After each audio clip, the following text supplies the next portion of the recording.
Hi friends, ఎలా ఉన్నారు అందరూ? పాప స్కూల్ నుంచి వచ్చాక బాగా ఆకలేస్తుంది మమ్మీ, ఏదో ఒకటి చెయ్యి అని చెప్పేసి బాగా గోల పెట్టేసిందండి.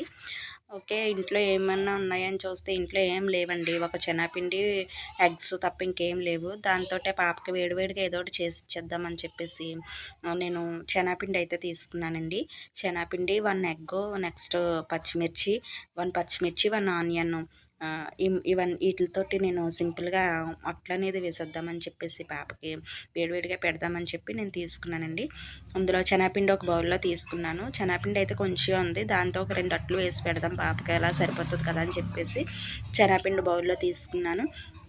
నెక్స్ట్ అందులో కారం వేసాను, కొంచెం కొంచెం కలర్ఫుల్గా ఉండడానికి.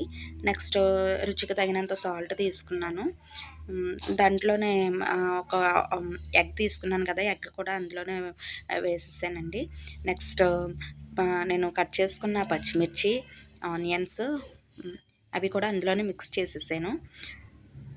ఓకే, తర్వాత దాంతో వాటర్ వేసి మొత్తం అంతా కలిపేసాను బాగా. అంటే ఇప్పుడు మనం అట్లు వేసుకునేటప్పుడు కొంచెము నీళ్ళలా కాకుండా కొంచెం పలచగా, అదే చిక్కగా చేసుకుంటాం కదా, అలానే మనము నీళ్ళు వేసుకొని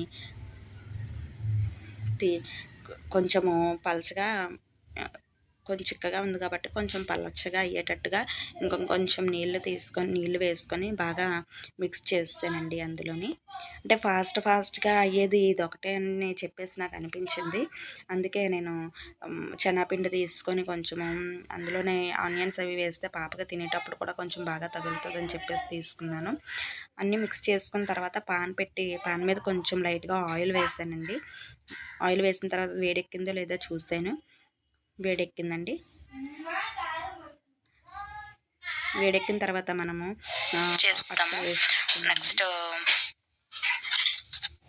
చేస్తాము. నెక్స్ట్ అలా ఒక గరిటెడు వేసుకున్నానండి అట్టు.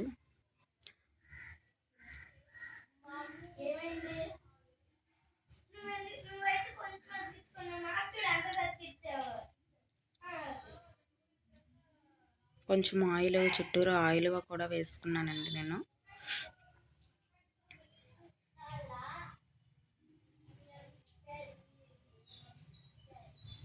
చూడండి, బ్రౌన్ కలర్లో వచ్చేటట్టుగా కొంచెం బాగా దాన్ని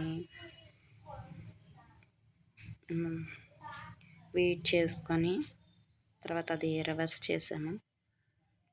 ఓకే, అట్టయితే అయిపోయిందండి. పాపకి ఫస్ట్ వేసి ఇచ్చేసానండి. మా టేస్ట్ చూసి చెప్పమ్మా. పాప అయితే కాలిపోతుంది, ఇంకో నోట్లో పెట్టుకుందండి. చాలా బాగుందని చెప్పేసి అంటుంది పాప. సబ్స్క్రైబ్ చేసుకోండి ప్లీజ్ అండి.